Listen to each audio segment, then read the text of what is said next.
Pronto iré a estar allá donde luchas no habrá, y libre de penas yo estaré. Jesucristo volverá y mi alma llevará. Voy a descansar por siempre junto a mi buen Señor. Ya pronto vendrá el Rey de los siglos. Bendiciones a cada uno de los hermanos y amigos que están aquí con nosotros a través de las diferentes plataformas. Que nuestro Dios les bendiga amplia y ricamente, hermanos. Bendiciones a todos y cada uno de ustedes. Saludos cordiales a todos nuestros hermanos y amigos que están aquí con nosotros a través de esta plataforma. Vamos a continuar hablando acerca de las Sagradas Escrituras, hermanos. Vamos a continuar hablando acerca de nuestro Dios. Vamos a seguir expresando nuestra gratitud a nuestro Padre Celestial. Y vamos en esta hora, hermanos, a continuar con el estudio del profeta Oseas. El estudio del profeta Oseas, hermanos. Y así poder continuar estudiando esta hermosa y maravillosa, sobre todo este maravilloso libro, hermanos, que Dios nos ha permitido para poderlo estudiar. Abramos nuestras Biblias, hermanos, por favor, ahí en el libro del profeta Oseas, capítulo 11, versículo 4 en adelante. Oseas, capítulo 4, versículo 11 en adelante, hermanos, por favor. Ahí vamos a continuar con nuestra clase, con nuestro estudio, y ojalá, hermanos, que podamos nosotros entender cada una de las partes que vamos a seguir estudiando de este libro. Dice el versículo 4, porque voy a dar lectura nada más al verso 4, porque el tópico que estamos estudiando, hermanos, es ciertamente ese hijo rebelde del que nuestro Dios nos habla en esta parte de la Escritura. El verso 4, hermanos, dice: con cuerdas humanas los atraje, con cuerdas de amor, y fui para ellos como los que alzan el yugo de sobre su cerviz, y puse delante de ellos la comida. Vuelvo a mencionar, hermanos, que estamos siguiendo el consecutivo de respecto a nuestro tópico general del verso 2 al 4, y nuestro Dios ahora sigue hablando de ese hijo rebelde, que tiene tipificando en cierta manera, en cierta forma, a Israel. Ahora en este versículo 4, hermanos, el Señor, nuestro Padre Celestial, amorosamente, dice la Escritura aquí que con cuerdas humanas los atrajo. ¿Con cuerdas de qué? De amor, hermano, con cuerdas de amor. Dice por ahí entonces, con esto que estamos leyendo nosotros, que en cierta manera no arrastró, ni mucho menos empujó a Israel, hermanos, como podría tratarse a un animal terco. Porque aunque Israel era terco, Dios, hermanos, en cierta manera no lo trató así, sino que más bien Dios, hermanos, lo atrajo mostrándole ternura a ese pueblo, aún a pesar de su rebeldía.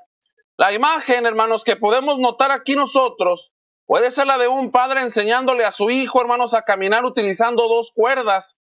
Yo recuerdo a algunos hermanos y algunos familiares de un servidor, le amarraban algo, hermanos, hasta una sábana a la criatura a los lados para que pudiera andar. Bueno, en esta manera nuestro Dios está tipificando de esta misma situación, esa imagen, hermanos, que puede llegarnos a nuestra mente, a la cual estaba enseñando a caminar a este pueblo, atándolo así con dos cuerdas de los lados para guiar a este pueblo israelita. Aun cuando este pueblo no se daba cuenta de esa gran ayuda que había recibido de parte de Dios, hermanos.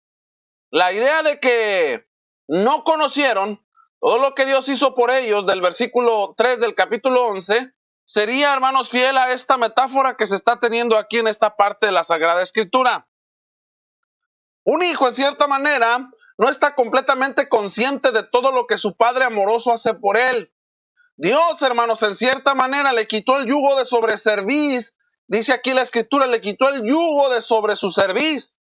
La mezcla de metáforas que vemos en este versículo 4, entre padre, hijo, con agricultor, bueyes, presenta, hermanos, presenta un desafío para cada uno de nosotros como lectores. Por esa razón, varias versiones, hermanos, omiten la imagen del agricultor y los bueyes, refiriéndose a Dios levantando al niño Israel hasta su mejilla. Algunas versiones así lo mencionan. Pero sin embargo, hermanos, la enmienda al texto no es necesaria. La imagen del yugo es clara y precisa porque el Antiguo Testamento, desde el Antiguo Testamento, habla de la liberación de Israel de manos de Dios, hermanos, del yugo de esclavitud de los egipcios. En Levíticos capítulo 23, versículo 13, el Señor le dijo a su pueblo, rompí las coyundas de vuestro yugo y os he hecho andar con el rostro erguido.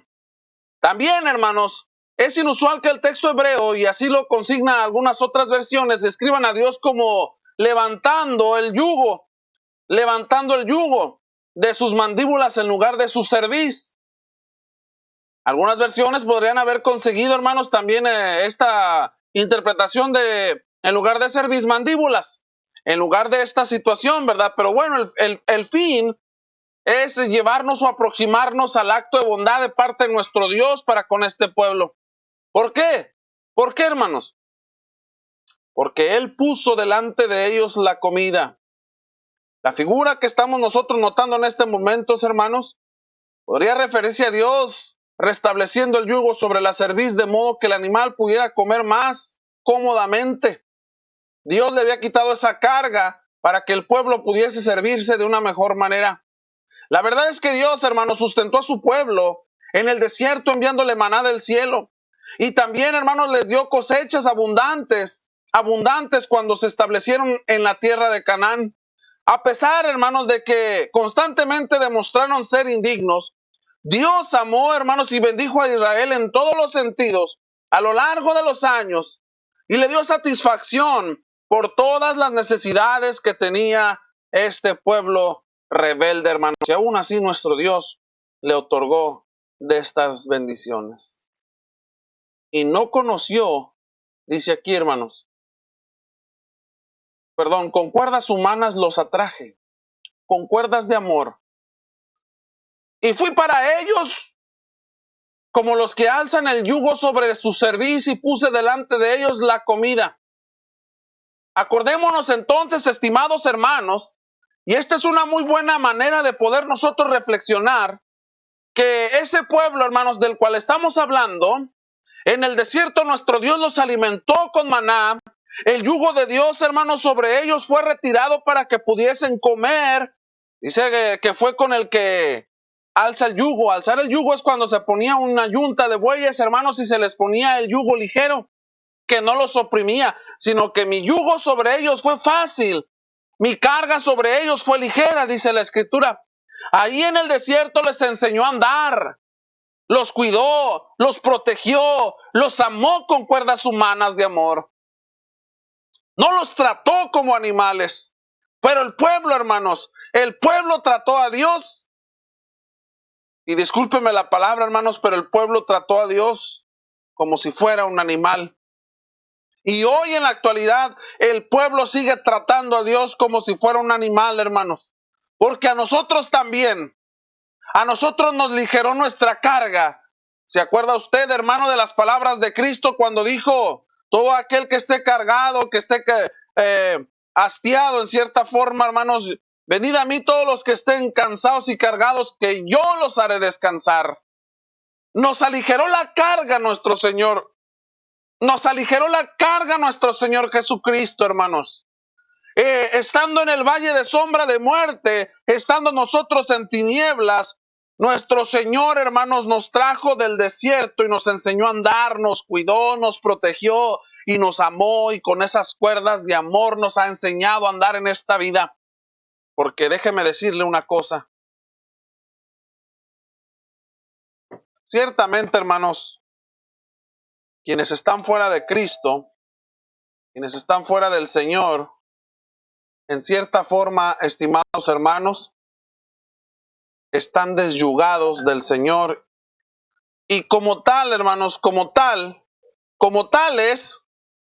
entonces también, estimados hermanos, esas personas que se han alejado del Señor, déjeme decirles que en cierta manera, hermanos, han vuelto al desierto sin rumbo y sin camino. Han vuelto al desierto enyugados, con la carga otra vez, y han vuelto al desierto. ¿Cuántas veces, hermanos, Dios sustentó a su pueblo en el sentido de darles el alimento? El pueblo no tenía que esforzarse, hermanos, por nada, ni tenía por qué estar trabajando para obtener el alimento. Dios les daba de comer porque los amaba. Esto de lo que está hablando, hermanos, el profeta Oseas. Dios nos alimenta, hermanos, a nosotros porque nos ama. Dios, hermanos, hace que nuestros esfuerzos que antes hacíamos sean más ligeros aún en el trabajo secular para que podamos comer. ¿Cuántas congregaciones se prepararon para ayudar a sus miembros? ¿Cuántas iglesias del Señor, hermanos, tienen programas de ayudas para los miembros que en este momento están pasando dificultades económicas por la pérdida de su trabajo? Pero no es la iglesia, hermanos, es Dios el que ha sustentado en cierta manera a ese pueblo, porque no ha faltado alimento, porque no ha faltado cobija, hermanos, porque no ha faltado el amor de nuestro Dios. Bueno, la pregunta es entonces, hermanos, ¿cómo vamos a corresponderle a nuestro Dios? ¿De qué manera? ¿De qué manera? ¿De qué manera vamos nosotros, hermanos, a pagar a nuestro Dios lo que ha hecho por cada uno de nosotros? Bueno, simplemente sería, hermanos, por nuestra obediencia. Y otra pregunta que viene a la mente de nosotros sería, ¿por qué razón Israel huyó a Egipto? Ciertamente, porque en primera instancia, hermanos, fueron a refugiarse a ese lugar, por el hambre, porque estaban en peligro de ser exterminados. En tiempos del Mesías llegaron estos sabios de Oriente y le dijeron a Herodes, ¿dónde está el rey de los judíos? Porque hemos visto su estrella en el Oriente y hemos venido para rendirle homenaje. Y Herodes le dijo, vayan, investiguen dónde ha nacido y avísenme. Herodes le preguntó a los escribas y le dijeron que iba a nacer en Belén y por eso les dijo que cuando hubieran investigado que vinieran y que le avisaran. Pero cuando Herodes se dio cuenta, hermanos, que había sido engañado y que los sabios se habían ido por otro lugar, Herodes mandó a matar a todos los niños menores de 2 años.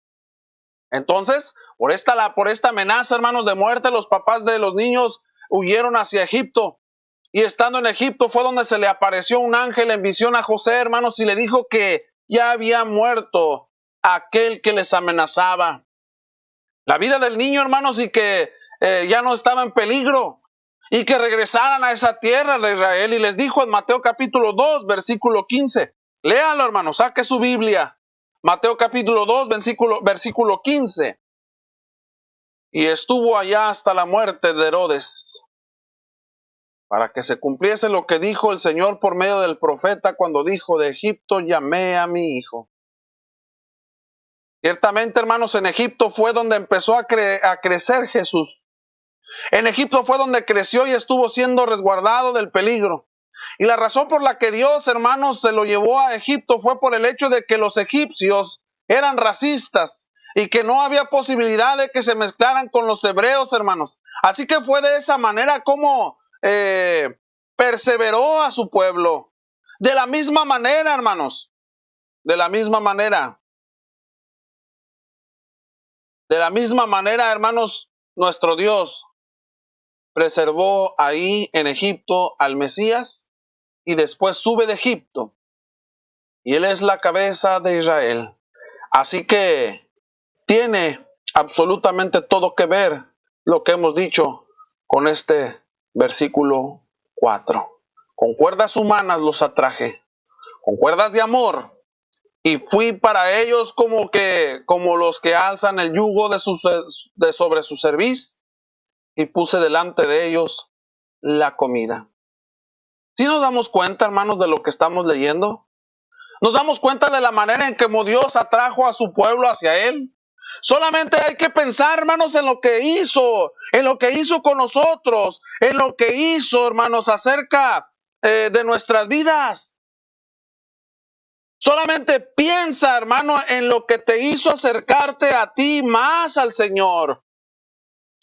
Yo necesito pensar qué es lo que me hizo acercarme más al Señor. Sin duda alguna, fue, hermanos, la manifestación del amor de una persona. Por eso dice, hermanos, que con cuerdas humanas, como dice entonces, cuando dices, esta persona es diferente. Esta persona muestra en mí un interés diferente. ¿Por qué habría de mostrar un interés diferente en ti a alguien? Bueno, Dios utilizó cuerdas humanas de amor para traerte a ti, para traerte a mí, hermano, hacia Él. Dios utilizó la misma estrategia para atraernos a Él. Las cuerdas de amor. Qué importante es esto, hermanos. Y aún a pesar de todo esto, muchos hermanos desperdician esta bendición que Dios nos ha otorgado. Aquí termina nuestro tópico, hermanos, de esta parte, y vamos a iniciar uno nuevo del versículo 5 al 7. Del versículo 5 al 7, por ahí vamos a tener como tópico, hermanos, un hijo repudiado. Un hijo repudiado, y usted ya sabe lo que significa la palabra repudiar, como cuando alguien repudia a su esposa o a su esposo. Vamos a dar lectura del versículo 5 al 7. Dice ahí la palabra de nuestro Dios: no volverá a tierra de Egipto, sino que el asirio mismo será su rey, porque no se quisieron convertir. Caerá espada sobre sus ciudades y consumirá sus aldeas. Las consumirá a causa de sus propios consejos. Entre tanto, mi pueblo está adherido a la rebelión contra mí. Aunque me llamen el Altísimo, ninguno absolutamente me quiere enaltecer. Que tuviéramos una manera de medir, hermanos, nuestra fidelidad a Dios. De 100 miembros que se reúnen en la congregación, ¿cuántos verdaderamente, hermanos, enaltecemos al Señor? ¿Cuántos serán? Bueno, el versículo 5 dice una vez más: no volverá a tierra de Egipto, sino que el asirio mismo será su rey, porque no se quisieron convertir. Una cosa es que estés convencido y otra cosa, hermano, es que estés convertido. Decía que Dios, hermanos, en cierta manera amaba a Israel y había hecho todo por ellos. Este pueblo rebelde había sido constantemente infiel a nuestro Dios, y lo hemos estudiado, hermanos, en el verso 2. Y en cierta manera no quisieron convertirse a Él. La consecuencia de su pecado, hermanos, no sería un regreso literal a la tierra de Egipto, que en cierta manera se usa en sentido figurado para referirse a su próximo cautividad, hermano, sino a un sometimiento total y absoluto hacia esos hombres depravados llamados los asirios. Llamados los asirios, hermanos. ¿Qué cosa, verdad? No volverá a tierra de Egipto. No volverá, sino que el asirio mismo será su rey, porque no se quisieron convertir. Y he dicho hace un momento, hermanos, no es lo mismo estar convencido que estar convertido, porque alguien te puede convencer por cualquier metodología, pero para podernos convertir necesitamos totalmente, hermanos, estar de acuerdo en las situaciones que hemos estudiado. Una conversión es un verdadero cambio. Una conversión es un verdadero cambio. Por eso dice conversión, convertirte. No que seamos las mismas personas. Una conversión es eso, hermanos. Un cambio, que estemos cambiando en lo absoluto. Entonces, el Señor aquí está diciendo, en cierta manera, cuánto en cierta forma nuestro Padre Celestial, hermanos, anhelaba que su pueblo verdaderamente doblara las rodillas y se convirtieran a Él. Porque no volverían en cierta manera, lo vuelvo a repetir, a Egipto, sino que de manera figurativa se ha estado usando, hermanos, para que el pueblo se diera cuenta que iban a ser llevados al cautiverio allá con los asirios. Ese ahora sería su rey, el rey de los asirios, porque este pueblo no quiso cambiar, no quiso convertirse, no quiso ser diferente, quiso estar siempre en la suciedad, en la podredumbre, quisieron estar siempre en la suciedad, en la escoria, hermanos, ahí metidos siempre a través de la idolatría, a través de la fornicación y todo lo que Dios de antemano le había prohibido a este pueblo. Qué cosas, ¿verdad? Entonces, dice el verso 6, caerá espada sobre sus ciudades y consumirá sus aldeas.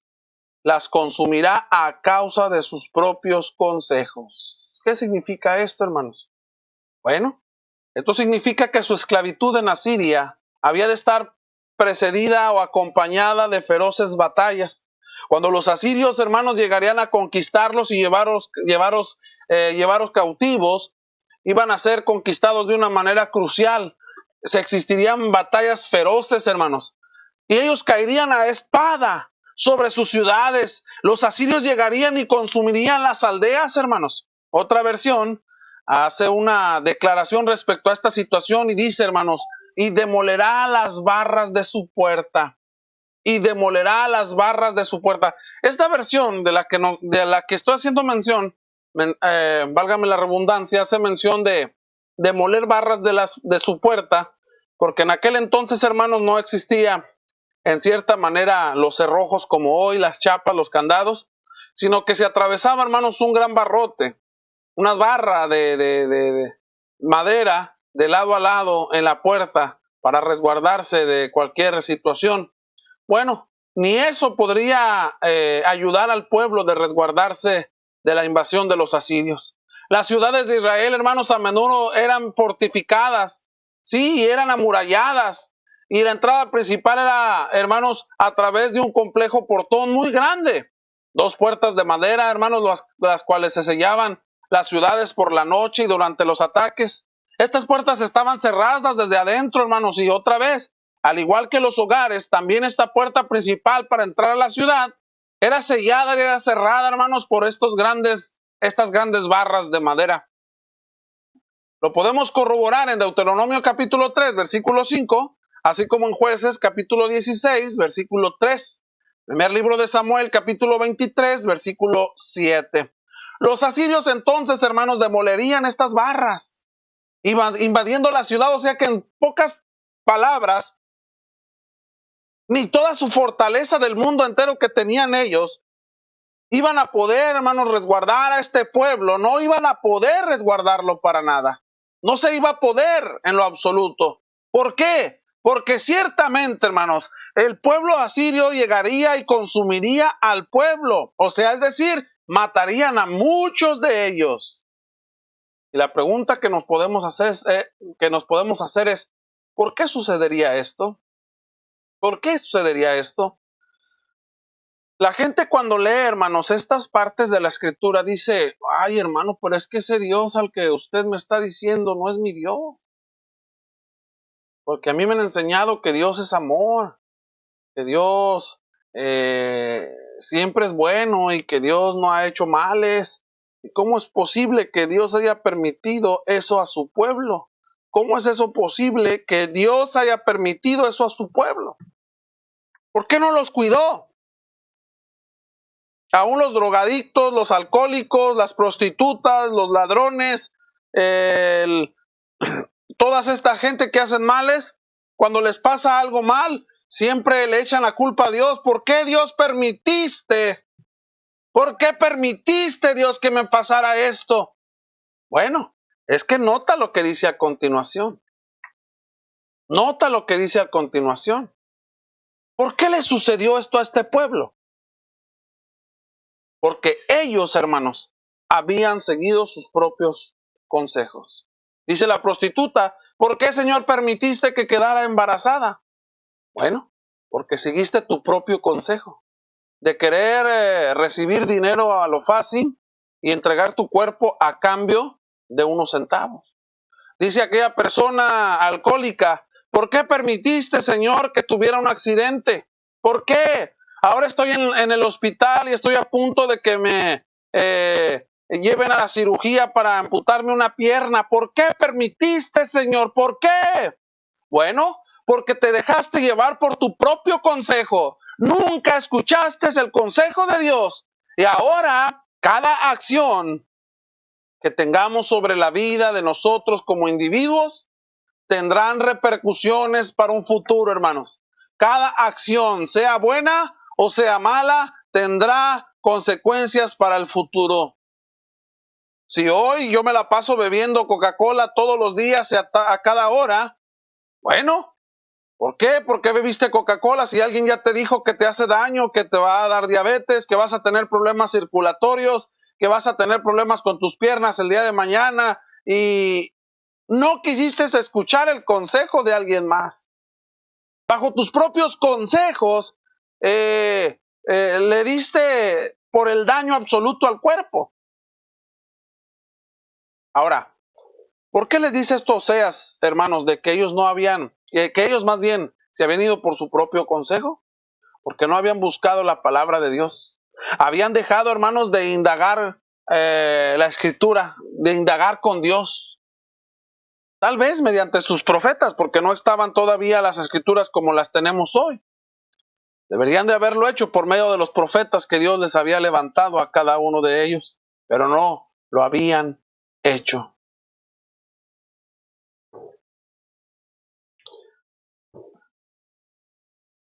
El versículo 7 dice lo siguiente, hermanos, para poder entender un poquito más lo que estamos tratando. Dice el versículo 7, entre tanto mi pueblo está adherido a la rebelión contra mí. Aunque me llaman el Altísimo, ninguno absolutamente me quiere enaltecer. ¿Qué significa esto, hermanos? Ojalá que quienes nos estén escuchando por medio de las redes sociales podamos, hermanos, hacer esta aplicación en nuestras vidas. Podamos hacer esta aplicación en nuestras vidas. El pueblo que Dios amaba, hermanos, ese pueblo al que Dios tanto amaba, estaba determinado a dejarle. Y aquí cabe preguntarnos, ¿por qué no abandonamos a nuestros hijos? Que los amamos. Entonces, ¿por qué abandonamos a Dios? Pues simple y sencillamente, porque no lo amamos.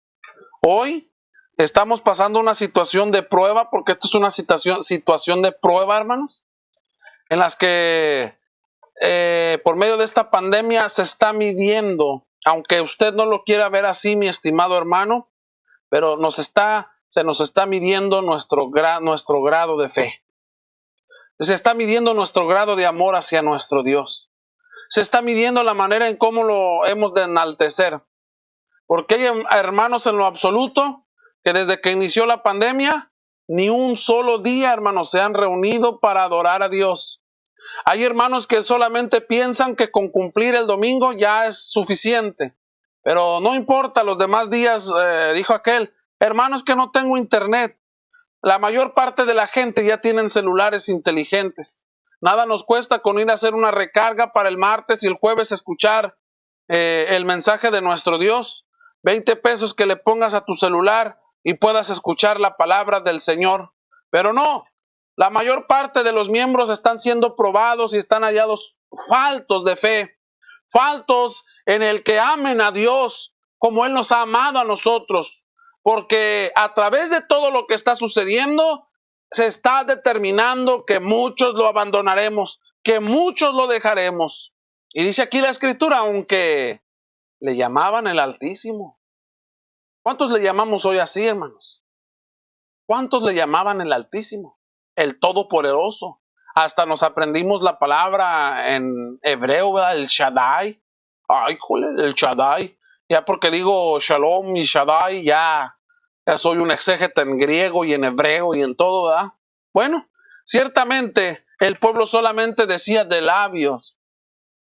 Por eso la misma escritura dice que de labios lo honran, solamente de labios, de decirlo. Tú le puedes decir a tu pareja el día de hoy que la amas, pero por la noche ya te encuentras con la amante. Tú puedes decirle a tu hijo que lo amas, pero por la noche ya lo estás golpeando simplemente porque te plació golpearlo. Puedes decirle a alguien, a algún pariente, alguna cuestión que lo amas para ayudarle, pero por atrás le estás dando la puñalada. Así es con Dios, hermanos, porque ellos le llamaban el Altísimo, pero se negaban a escucharle. Ninguno absolutamente le quería enaltecer. Mira qué terrible es esto. Ninguno. Nadie, hermano. Nadie estaba glorificando al Dios que había sido tan bueno con Israel. Ahorita, desde ayer mucha gente estuvo preparándose para festejar a sus papás, porque es una cultura que tiene nuestro país de festejar al papá el día 21 de junio. Pero hay gente, hermanos, hay gente que no se acuerda de sus padres. Digo, no por el día de hoy en especial, ¿verdad? Nunca se acuerdan de ellos. ¿No se acuerdan que sus padres, desde que estuvieron ellos engendrados en el vientre de la madre, el padre estuvo pensando, preocupado, cómo iba a proveerle lo necesario a esa criatura? Al momento de nacer, lo primero que se estaba teniendo en mente, ¿dónde va a nacer mi hijo? Hay que proveer hospital, hay que proveer esto, hay que proveer lo otro. Nosotros como padres, hermanos, muchas veces nos hemos arrebatado el pan de nuestra boca para dárselo a nuestros hijos. Esto es para que entendamos lo que Oseas está diciendo. Nadie estaba glorificando a Dios, aquel Dios único y verdadero que había sido tan bueno con Israel. Le había dado todo, hermanos, todo, al grado de que no quería que se fatigaran. Dios les había dado todo. Y Oseas el profeta estaba probablemente usando una hipérbole, hermano, pero como quiera, es algo para tener un énfasis fuerte hacia esto. Seguramente algunas personas, hermanos, algunas personas en Israel estaban sirviendo al Señor fielmente. Oseas mismo vive en el reino del norte. Si bien, hermanos, la anterior interpretación parece ser una explicación precisa de este versículo, según se encuentra en esta versión que utilizamos, la Reina Valera, podría ser posible otra interpretación del versículo 7. En el hebreo original es difícil, hermanos, poder entender en cierta manera las cosas y el cómo lo demuestran las diferentes traducciones de la misma. Por ejemplo, en la Nueva Versión Internacional dice, hermanos, incluso si llaman al Altísimo, de ninguna manera los exaltará. Otras versiones dice al Altísimo llaman, pero Él no los levantará del todo. Me llaman el Altísimo, pero realmente no me honran. Cuando Israel es convocado arriba, no se levanta en absoluto. A pesar de que llaman, hermanos, al unísono a Baal, no les levantará. Esto es lo que dicen algunas versiones. La Reina Valera parece tener la traducción más razonable de este texto, hermanos. ¿Por qué? Por lo que hemos leído al respecto de estos versículos, ¿verdad? Entre tanto mi pueblo está adherido a la rebelión contra mí, aunque me llamen en Altísimo, ninguno absolutamente me quiere enaltecer. Ninguno me quiere enaltecer. Solamente le llaman, de labios honran a Dios. Y solamente muchos se acuerdan de Dios, hasta le llaman Diosito, haciéndolo pequeño, llevándolo al grado de minoría, de pequeñito, cuando tienen alguna dificultad, cuando hay escasez, cuando hay enfermedad, pero no le glorifican cuando lo hay todo. Vamos a pasar, hermanos, al versículo 8 y 9. Esa es otra parte del tópico que tenemos de estudio de este capítulo número 11. En el versículo 8 y 9, hermanos, encontraremos el amor del Padre. ese amor del Padre al cual hoy festejamos, ¿verdad? El amor del Padre, dice el versículo 8. ¿Cómo podré abandonarte, oh Efraín? ¿Entregaré yo, Israel? ¿Cómo podré yo hacerte como Adma o ponerte como Seboín? Mi corazón se conmueve dentro de mí, se inflama toda mi compasión. No ejecutaré el ardor de mi ira, ni volveré para destruir a Efraín, porque Dios soy, y no hombre, el santo en medio de ti, y no entraré en la ciudad. Estas son, hermanos, palabras de un padre amoroso. Y esto me recuerda, hermanos, en aquellos tiempos de nuestra juventud, cuando la gente en las calles andaba haciendo revuelta, llegaba la policía y subía a sus jóvenes, a esos jóvenes que andaban de anarquistas, y los que salían al encuentro, hermanos, para bajar a los jóvenes eran los padres.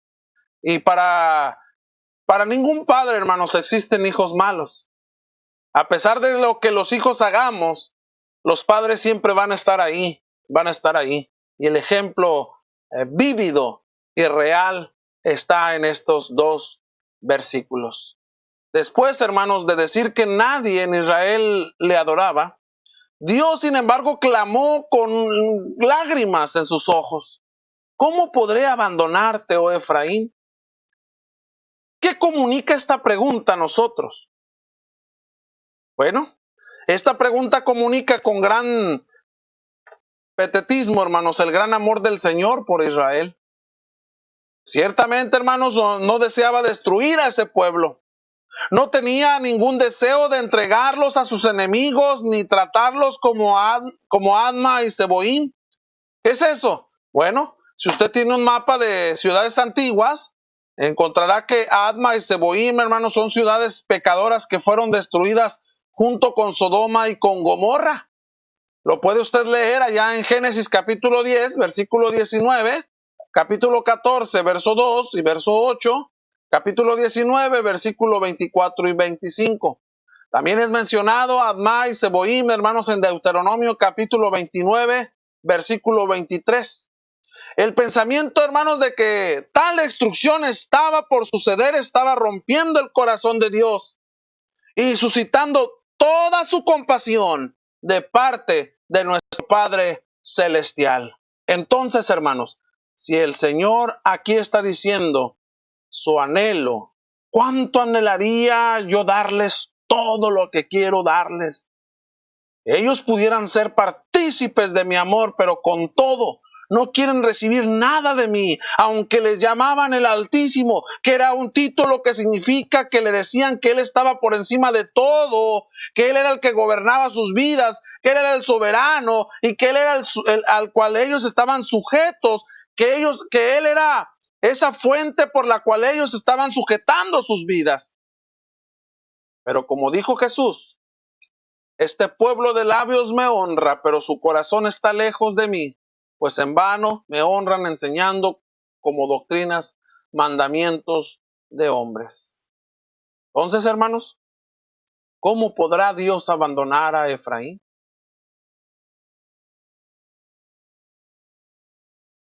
Dice aquí la Escritura, hermanos, en los versos anteriores, que ninguno había querido, hermanos, en cierta manera someterse a la voluntad de Dios.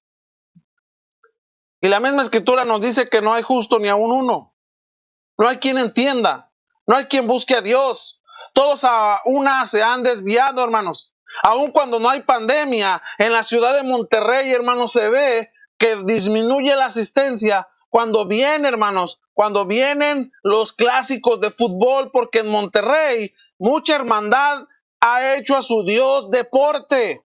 Uy, hermano, y cómo, y ahora que viene la construcción del nuevo estadio de los Tigres, imagínense, lo quieren hacer ahí en el río Santa Catarina y lo quieren hacer ahí con agua alrededor, como si estuviera flotante y toda la cosa.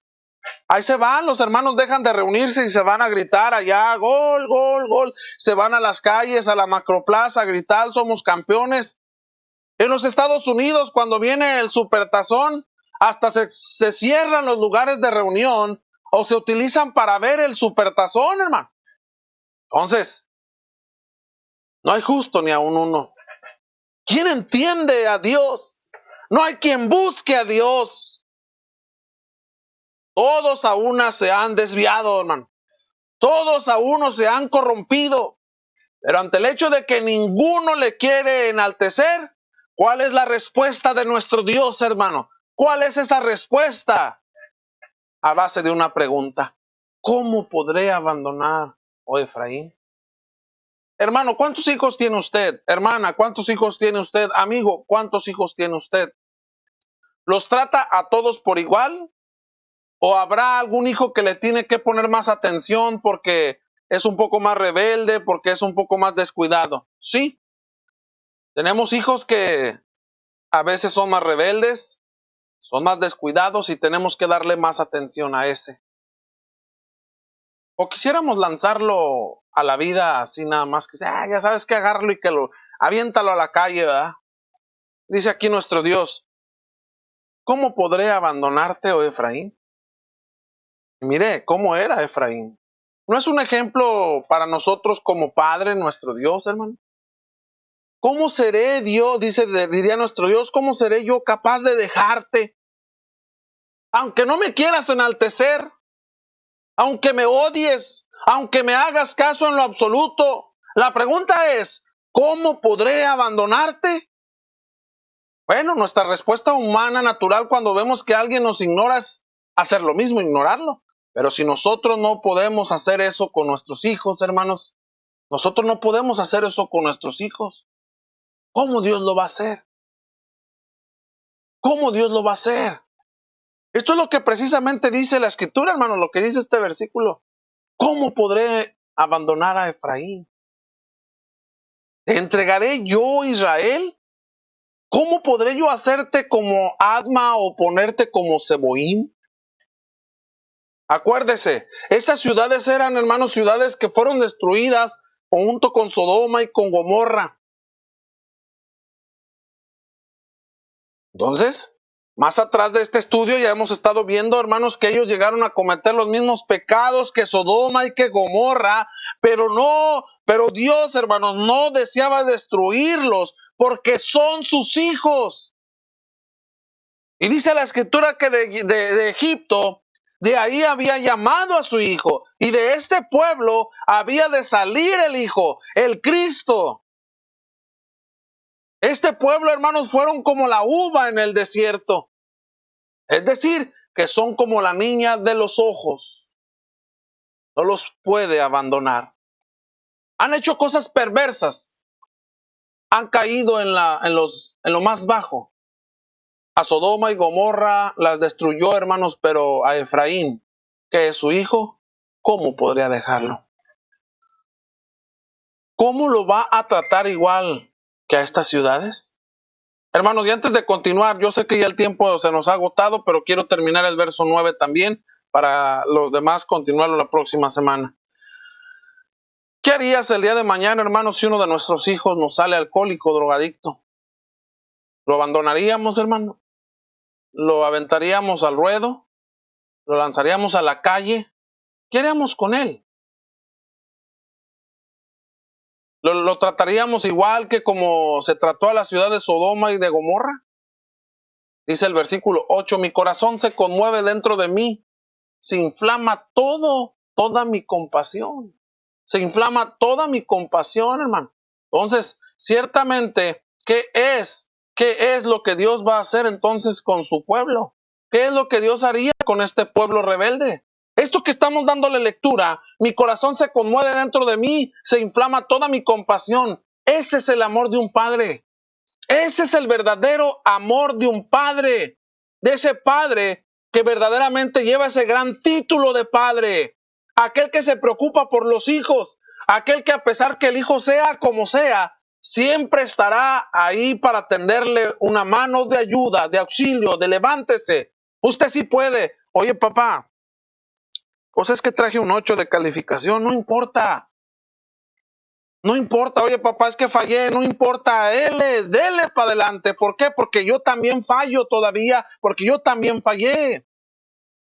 Ese es el amor de un verdadero padre, de un padre pero sublime, multiplicado a la infinita potencia. Cuando un padre ve a su hijo perdido en lo absoluto, en la absoluta maldad, ¿cómo se sentiría, hermanos, el padre de aquel hijo llamado el hijo pródigo? ¿Creen que fue fácil que darle la libertad de decisión? ¿Usted cree, hermano, que fue fácil darle la herencia? ¿Usted cree, hermano, que fue fácil aceptar la situación en la que se encontraba? No lo fue. El padre anhelaba que el hijo un día volviera. Y cuando ese hijo volviera, a ese hijo se le iba a hacer un gran banquete y se le hizo fiesta. A pesar, hermanos, de que el hijo se había corrompido, a pesar de que el hijo se había entregado a la perversidad, a pesar de que el hijo se gastase toda la herencia y el padre hizo una fiesta. Pero el hermano envidioso le dijo, oye, ¿por qué? Oye, no deberías de sonártelo, no deberías de regañarlo, no deberías de azotarlo por lo que hizo. No. Ahí es donde entra lo absurdo, hermanos, del hijo mayor.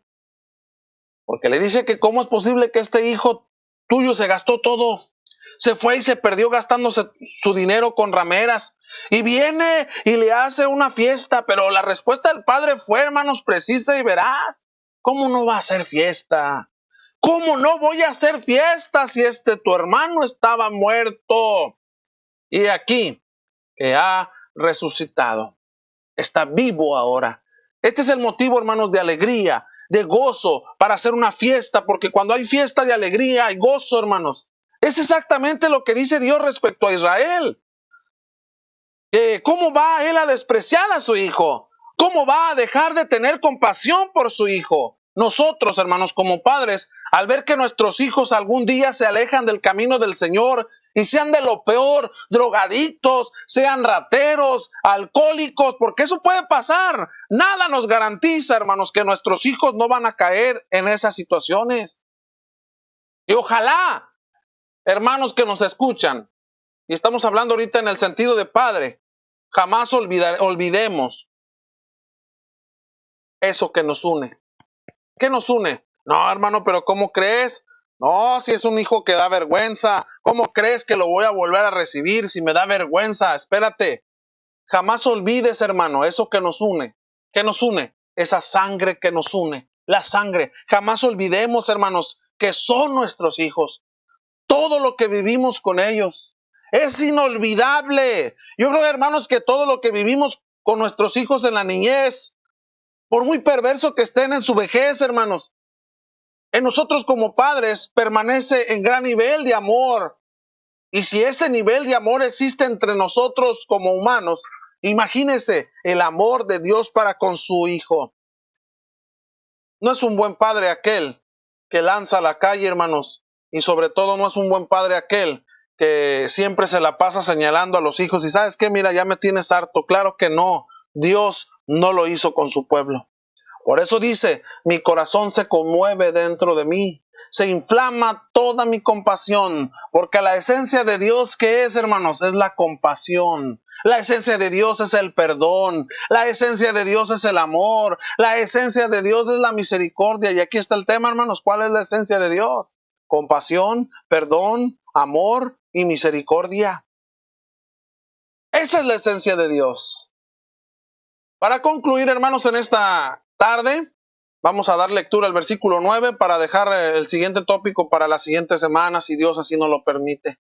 Dice así, no ejecutaré el ardor de mi ira, ni volveré para destruir a Efraín, porque Dios soy y no hombre, el santo en medio de ti, y no entraré en la ciudad. Después de decir que nadie en Israel le adoraba, hermanos, Dios, sin embargo, clamó como si estuviera clamando con lágrimas para que nosotros podamos entenderlo. ¿Cómo podré abandonarte, Efraín? ¿Verdad?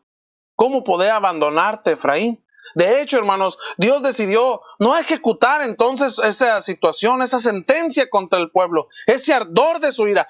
Porque en cierto momento, porque en cierta situación, cuando te enteras, hermano, que un hijo tuyo se encuentra en situaciones que no quisieras, si te llenas de ira. Te llenas de ira, hermano, si quisieras arrancarle esa perversidad, esa maldad a golpes. Sí, lo quisiera uno hacer. Pero dice aquí, el ardor de su ira volviendo para destruir a Efraín. Como para garantizar, hermano, su resolución, Dios anunció, porque Dios soy y no hombre, el santo en medio de ti. Y Dios, hermano, no es hombre para que mienta. Dios no miente. La aplicación es que, siendo Dios, hermanos, Él podía hacer y haría lo que Él escogiera y hacer y lo que le placiera. Y Él escogió y dijo, no entrar en la ciudad contra Israel.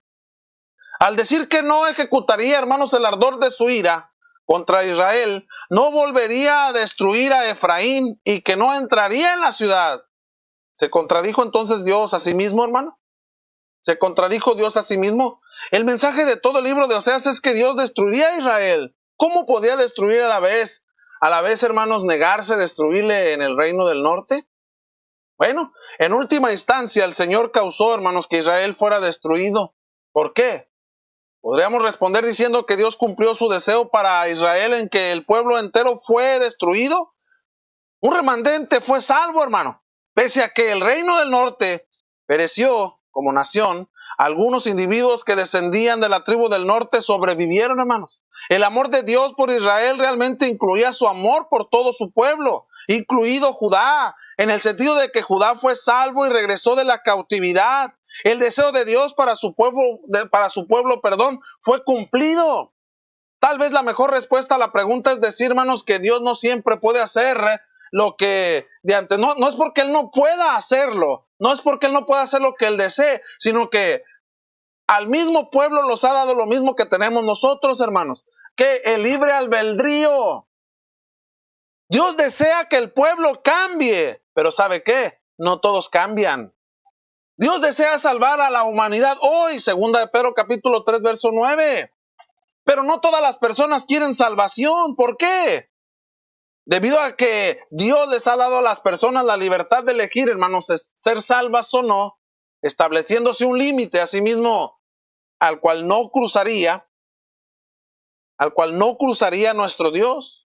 Porque ciertamente Dios es por naturaleza, hermanos, que nos ha dado ese libre albedrío. Ahora, número 2, ¿por qué no? ¿Por qué, hermanos? Porque en cierta manera no todas las personas pueden ser salvas. Porque Dios es por naturaleza santo y por tanto no puede soportar la presencia del pecado. Número 3, debido a que Dios es por naturaleza justo y tiene que castigar el pecado, hermanos. Algunas cosas son, por lo tanto, imposibles para Dios, no porque no pueda otra vez, sino porque el hombre mismo es el que no se sale de ahí. Y no se sale de ahí. Incluso aunque Dios lo quisiera hacer, hermanos, porque en este caso lo quería hacer, debido a su naturaleza y por los límites que Él se pone, no se puede hacer. Pese a que Dios deseaba salvar a Israel, no podía hacerlo, hermanos, porque su naturaleza justa y su voluntad revelada le obligaba a castigar, hermanos, la pecaminosidad, esa conducta pecaminosa y obstinada, negativa de Israel a arrepentirse. Los atributos de Dios, hermanos, son perfectos y no entran en conflicto entre sí. Sus juicios son simples, rectos y justos, como dice el salmista.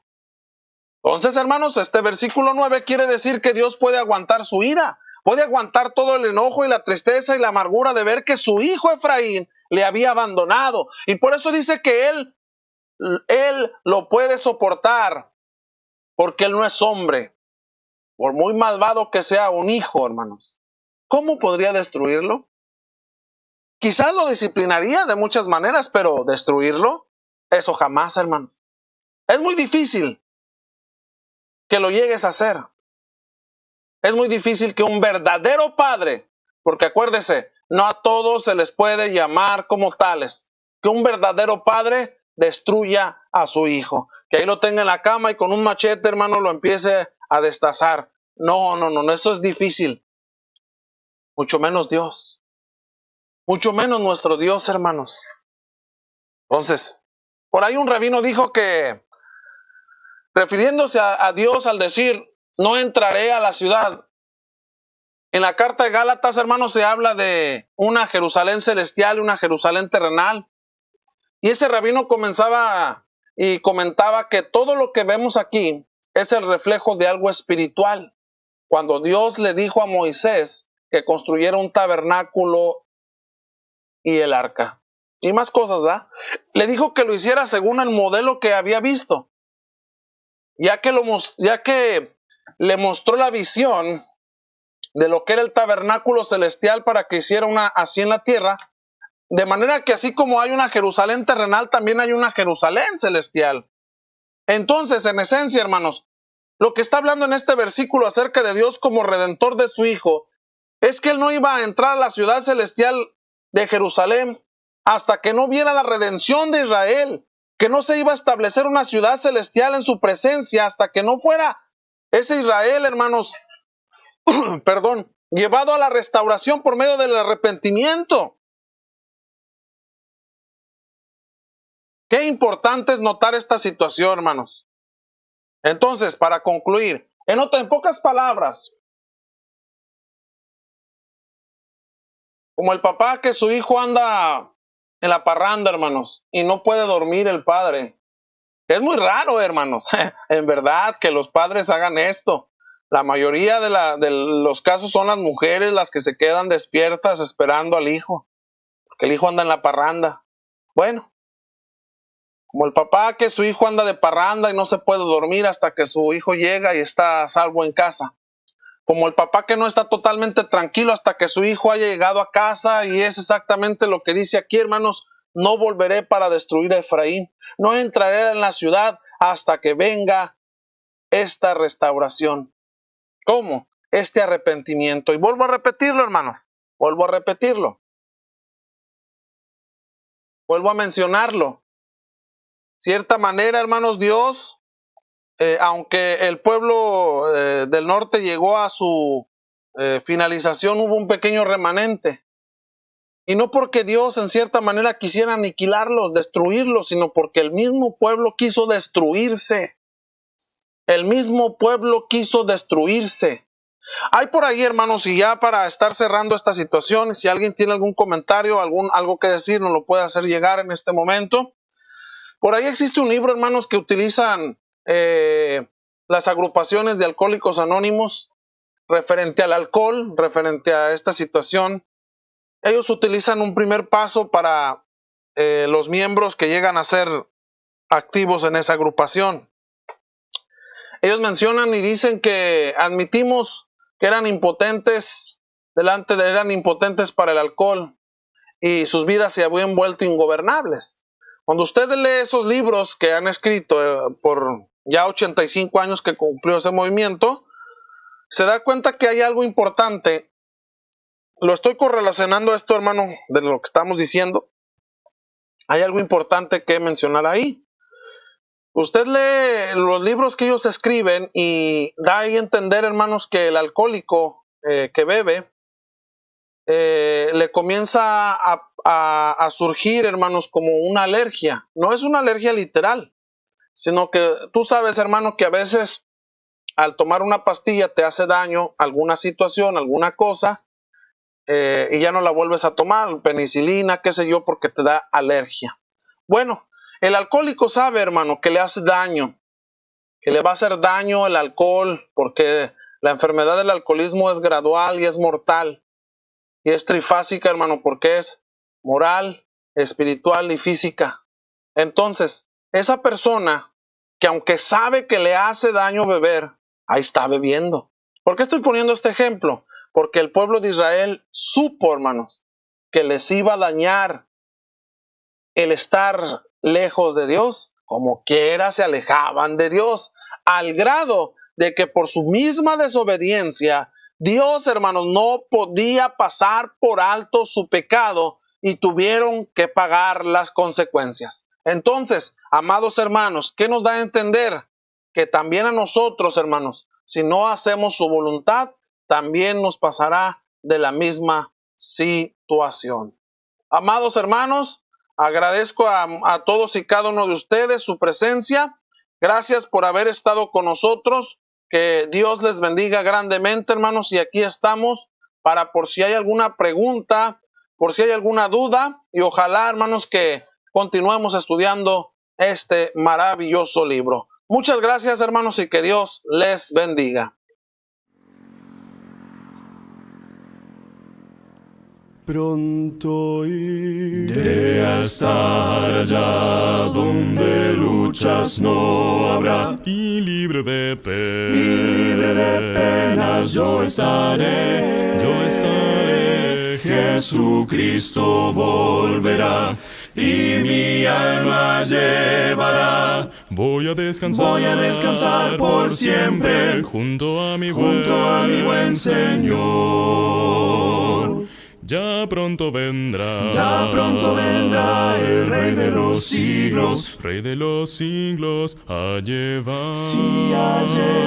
al dulce hogar, donde no habrá allí